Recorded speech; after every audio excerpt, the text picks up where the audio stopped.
Olá a todos, meu nome é Hegel Marinho Viana Filho, atualmente sou discente do curso de Matemática Bacharelado pela UFAL, minha orientadora é Juliana Roberta Teodoro de Lima e o meu projeto é Introdução à Topologia Geral, estudando topologias quocientes. A topologia algébrica é o ramo da matemática que une duas importantes áreas, topologia e álgebra, e que por vezes é usado de ferramenta para obter e generalizar resultados de outras áreas. O projeto teve como objetivo estudar os conceitos bases para a introdução à topologia algébrica. Dentre os objetivos gerais e específicos, os mais importantes são estimular uma maior articulação entre graduação e pós-graduação e proporcionar ao bolsista a aprendizagem de técnicas e métodos de pesquisa. A metodologia. Foram realizados encontros semanais na conferência web e a orientadora supervisionou eu e as colaboradoras no estudo. Então, eu apresentei os tópicos de espaços métricos e introdução à topologia geral e as colaboradoras apresentaram os tópicos de álgebra. Dados e discussões. Definição. Vamos definir o que é uma métrica. Então, dado um conjunto M diferente do vazio e D, uma função M cartesiana em R+, a gente diz que essa função D é uma distância ou uma métrica se satisfaz as três condições abaixo para qualquer x, y e z elementos de M. Então, a primeira é que a distância de x até y é igual a zero se somente se x é igual a y. A segunda é que ela é simétrica, a distância de x até y é igual à distância de y até x. E a terceira é conhecida como a desigualdade triangular, que a distância de x até um ponto y qualquer é menor ou igual que a distância de x até z, mais a distância de z até y. A gente disse que um espaço métrico é um par ordenado MD, onde M é um conjunto não vazio e D é uma métrica sobre M. Exemplos. Então, a métrica 0,1, então, dado um conjunto M qualquer, não vazio, e definindo sobre esse conjunto essa função tal que a distância de x até x é igual a 0 para qualquer x em M, e a distância de x até y é igual a 1 para qualquer x diferente de y, então isso define um espaço métrico MD. As métricas usuais de Rn, a primeira é a métrica euclidiana, então, a distância entre dois pontos em Rn. A segunda é a distância da soma, ou a métrica da soma. E a terceira é a métrica do máximo. Então, vamos prosseguir. Definição. Seja P um ponto do espaço métrico M e sendo epsilon número real positivo, definimos a bola de centro P raio epsilon como o seguinte subconjunto de M. São todos os pontos x em M, tal que a distância de x até P é menor que epsilon. Logo abaixo está a representação da bola com a métrica euclidiana, a bola aberta com a métrica euclidiana em R2. A bola aberta é um conceito fundamental para espaços métricos, tendo em vista que toda a sua teoria é baseada em bolas abertas. Definição. Seja MD um espaço métrico, um subconjunto A de M se diz aberto se para todo ponto de M existe um raio, existe um epsilon, tal que a bola de centro P, raio epsilon, está toda contida em A. Uma observação é fácil ver que toda bola aberta é um conjunto aberto, pois, dado qualquer ponto de uma bola aberta, a gente consegue uma outra bola aberta. Toda bola aberta é um conjunto aberto. Um resultado interessante é se duas métricas são equivalentes, então elas geram os mesmos abertos. Logo, geram as mesmas topologias. Esse resultado é importante porque ele faz um link entre espaços métricos e topologia. Falaremos um pouco sobre continuidade, que de certo modo serve para relacionar distâncias de um domínio com distâncias de um contradomínio. Então, sejam MDM e NDM espaços métricos, uma função f de M em N se descontínua no ponto P se para todo epsilon existe delta, de maneira que, sempre que a distância em M de x até y é menor que delta, então isso implica que a distância em N de f de x até f de y é sempre menor que epsilon. Alguns exemplos importantes são imersões isométricas, que são funções tais que a distância em N de f de x até f de y é igual à distância no domínio de x até y. Elas claramente são contínuas, basta tomar delta igual a epsilon. Alguns exemplos de imersões isométricas são as inclusões e as translações, são exemplos muito clássicos de matemática. O segundo exemplo são contações fracas, que é muito parecido com imersão isométrica, mas que a distância no contradomínio de f de x até f de y é menor ou igual que a distância no domínio de x até y. Basta tomar o mesmo delta. E alguns exemplos de contrações fracas são a norma e a soma. Então, mais dois exemplos clássicos aí em matemática. Definição. Se MDM e NDN são espaços métricos, uma função f de M em N é chamada de homeomorfismo se somente se f é bijetora e f e sua inversa são contínuos. Então, essa função é bastante interessante, pois ela preserva estrutura topológica.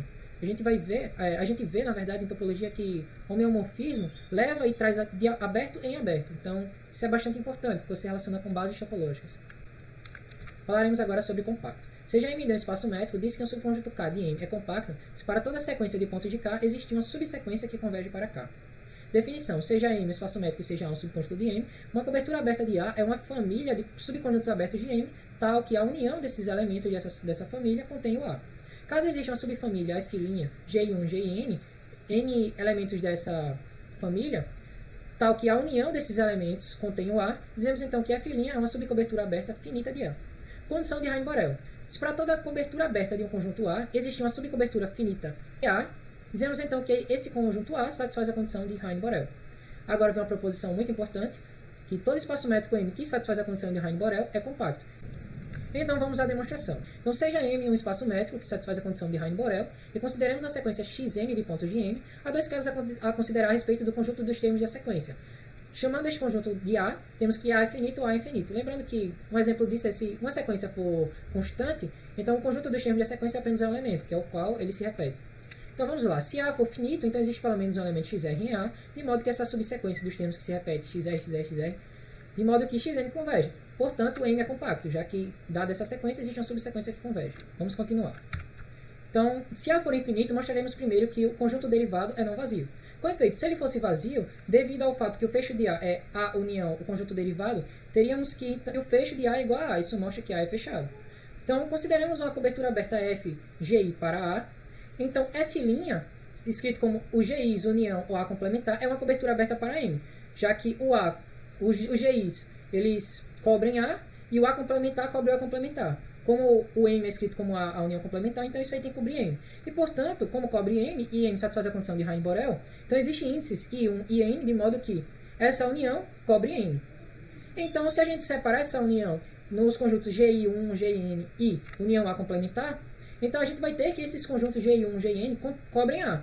E, portanto, a suposição que o conjunto derivado é vazio nos leva à conclusão que o A também satisfaz a condição de Heine-Borel. Então, como P não pertence ao A' para qualquer P, então existe um aberto HP, de modo que o HP sem o P, interseção A é vazio. Então, isso é equivalente a dizer que ou o HP interseção A é vazio, ou o HP interseção A é só um elemento, que é o P. Isso nos diz o quê? Que se a gente pegar todos os HPs com P's variando em M, isso é uma cobertura aberta para M. E se cobre M, tem que cobrir A. Então, existem P1, Pns, elementos de M, para a condição de Heine-Borel, de modo que o A está contido nessa união. O que é um absurdo, já que o conjunto dos termos, que é o A, é infinito. E cada HPI contém no máximo um elemento na interseção com A. Então isso é um absurdo. O que nos leva, então, que o conjunto do derivado de A é não vazio. Então a gente pode pegar, existe pelo menos um elemento, já que é não vazio. Tomando um elemento Q no A', como A é infinito, existe uma subsequência Xn que converge para P. E, portanto, M é compacto. E assim demonstramos esse teorema. Então, definição, dado o espaço métrico MD, M admite uma cisão quando existem dois abertos não vazios e disjuntos, tais que a união dá o M. Definição, o espaço métrico MD é dito conexo quando não admite cisão, ou seja, quando não satisfaz a propriedade assim. E é dito ser desconexo quando admite cisão. Exemplo, seja M um conjunto com mais de um elemento e sobre esse conjunto a gente considera a métrica 0,1, então o espaço métrico MD é desconexo. Basta observar que se a gente pegar o conjunto A como sendo um elemento Azinho e o conjunto B sendo M menos esse elemento Azinho, como esses dois conjuntos são abertos na métrica discreta, então, como esses dois conjuntos são disjuntos e a união dá o próprio M, então esse conjunto M admite essa cisão, que é o par AB. Então esse conjunto é desconexo. Um segundo exemplo é que todo subconjunto unitário no espaço métrico M é conexo, pois não admite cisão.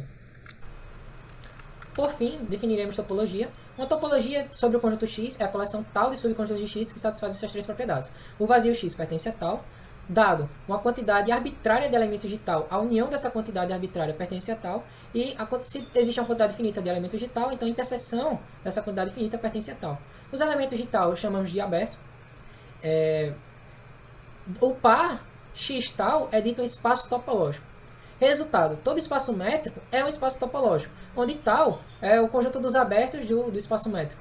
Aí está a demonstração, mas é evidente. Conclusão, o discente foi capaz de aprofundar-se nos assuntos que servem de base para a topologia algébrica e também é notório um desenvolvimento comunicativo e argumentativo por parte do discente através das apresentações semanais do PIBIC. Referências. Então, a nossa primeira referência e a mais usada foi Higino Domingues, que é Espaços Métricos e Introdução à Topologia. E segundo foi o James Munkers, que é Topology, a First Course. Então, foram os dois livros mais utilizados por mim.